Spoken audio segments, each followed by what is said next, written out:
Hello dear students. मेरा नाम अनिल कुमार श्रीवास्तव है।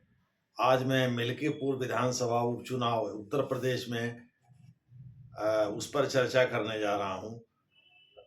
दरअसल मिल्कीपुर विधानसभा उपचुनाव जो वहां के अवधेश पासवान या उर्फ पासी के सांसद बनने के बाद, वो पहले विधायक थे, वो सांसद बन गए। उसके बाद वो जगह जो खाली हुई थी, पहले वहां से लल्लू सिंह सांसद हुआ करते थे बीजेपी के टिकट पर। लेकिन अयोध्या में राम मंदिर बनने के बाद भी जब अवधेश पासी ने वहां से चुनाव जीत गए, तो अब उसमें तरह तरह के कयास लगाए जाने लगे। अखिलेश यादव ने उनको अयोध्या का राजा कहना शुरू कर दिया ताकि बीजेपी को नीचा दिखाया जा सके, और अपने पीडीए कार्ड को जबरदस्त तरीके से खेलना शुरू कर दिया। पी से पिछड़ा, डी से दलित और ए से अल्पसंख्यक कार्ड को जबरदस्त तरीके से खेलना शुरू कर दिया। तो योगी आदित्यनाथ ने भी कमर कस लिया, जो उत्तर प्रदेश के बीजेपी के नेता हैं और मुख्यमंत्री भी हैं।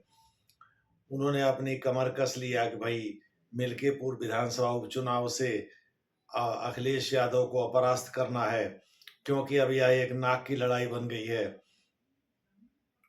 कि भाई सांसदी का चुनाव तो हम हार गए, लेकिन क्या हम विधायकी का चुनाव भी हार सकते हैं? उत्तर प्रदेश विधानसभा में 10 सीटों पर उपचुनाव हुए। इसको मिल्कीपुर को लेकर के जो अभी हो रहा है, हालांकि इसके पहले 9 हुए थे, 9 में से 7 बीजेपी जीत गई थी, एक उसकी सहयोगी दल आरएलडी जीत गई थी, लेकिन 6 पर बीजेपी को जीत मिली थी। यानी 9 में से एक तरह से 7 सीटों पर एनडीए को जीत मिली। उससे अति उत्साहित होकर के योगी आदित्यनाथ ने कहा कि भाई मिल्कीपुर विधानसभा उपचुनाव भी हम ही जीतेंगे। इसके पहले बाबा गोरखनाथ, जो कि पासी समाज से ही आते हैं, वो चुनाव लड़े थे। अवधेश पासी की तुलना में वो हार गए थे, और उन्होंने इलाहाबाद हाई कोर्ट में एक इलेक्टोरल पिटीशन के जरिए वहां चुनाव में धांधली का आरोप लगाते हुए एक याचिका दाखिल किया था, जिसके बाद वहां उपचुनाव नहीं कराया जा सका। लेकिन अभी उपचुनाव हो रहे हैं, और एक ही जगह पर हो भी रहा उत्तर प्रदेश में। तो इसलिए उत्तर प्रदेश के मुख्यमंत्री योगी आदित्यनाथ ने अपने कई मंत्रियों को वहां लगा रखा है। वो लोग डोर टू डोर जाकर कैंपेन कर रहे हैं, डेरा डाले हुए विकास कार्यों की समीक्षा कर रहे हैं। माने इस समय मिल्कीपुर एक हॉट सीट बना हुआ है। तो दरअसल मिल्कीपुर में जो वोटर्स का कंपोजिशन है, वो भी इंटरेस्टिंग है। यहाँ पासी समाज बहुतायत में है, लगभग 55,000 है। 60,000 हालांकि ब्राह्मण भी हैं, और 25,000 अन्य दलित हैं।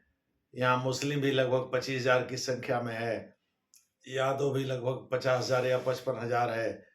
तो अगर पीडीएफ फार्मूला चला तो निश्चित रूप से अखिलेश यादव की जीत हो जाएगी। लेकिन अगर पासी समाज में फूट पड़ गई, चूंकि 3 कैंडिडेट हैं, तीनों पासी समाज से हैं, जैसे अवधेश पासी के लड़के अजीत प्रसाद, वो भी पासी समाज से आते हैं। जो चंद्रभान पासवान हैं, वो भी पासी समाज से आते हैं।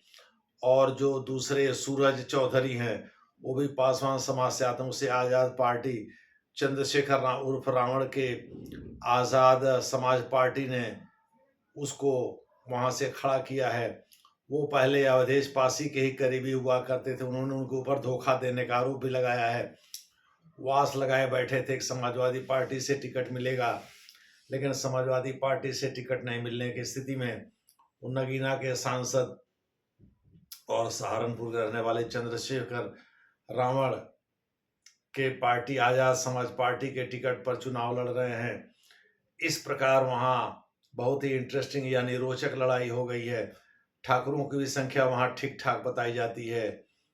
मोटे तौर पर अगर दलित समाज में फूट पड़ गई और सवर्ण समाज एक हो गया, तब तो योगी आदित्यनाथ जी की बल्ले बल्ले हो जाएगी, और इसी के चांसेस ज़्यादा लग भी रहे हैं। लेकिन अगर ऐसा नहीं हुआ, तो हो सकता है कि अवधेश पासी के बेटे अजीत प्रसाद चुनाव जीत जाएं और फिर समाजवादी पार्टी के बल्ले बल्ले हो जाए, तो समाजवादी पार्टी अगर इसको जीत जाएगी तो यही प्रचार करेगी कि अयोध्या में जो जिसे भव्य राम मंदिर का निर्माण हुआ और उसका उद्घाटन प्रधानमंत्री ने किया, वह सब टाएं टाएं फिस हो गया। दूसरे शब्दों में वहाँ कुछ और खेला हो गया, और जिसे अब लोग समझ रहे हैं, अब लोग इससे अपने को दूर दूर बना रहे हैं। और 2027 में जो राज्य विधानसभा के चुनाव होंगे, उसमें अपने पीछे को मजबूत करने में लग जाएंगे अखिलेश यादव जी। और जो 9 में से 7 चुनाव हार चुके हैं, उस पर भी मलहम लगाने का उनको अवसर मिलेगा। देखना है कि आगे क्या होता है, जैसा होगा वैसा हम बताएंगे आपको।